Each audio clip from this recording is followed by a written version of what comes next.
hate me, but I'm about to disagree with a lot of you about this book. So, Katabasis by Kuang. I've heard a lot of people say that this book is drenched in academia. Listen, people, I went to 2 years of college. That's it. My only degree is a high school diploma, and trust me, there is no part of me that feels connected to academia. All my intellectual gaps are of my own making.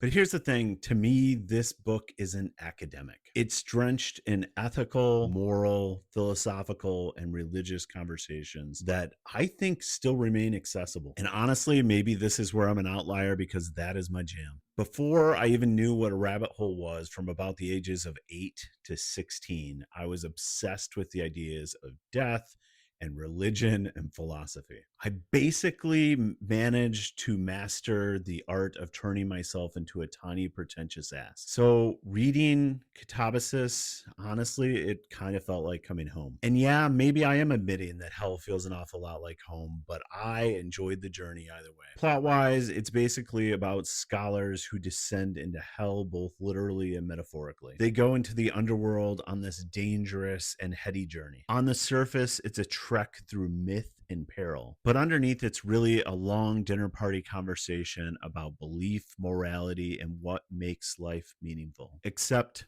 maybe the dinner table is in hell and maybe the wine is a little poisoned. It took me places I didn't expect.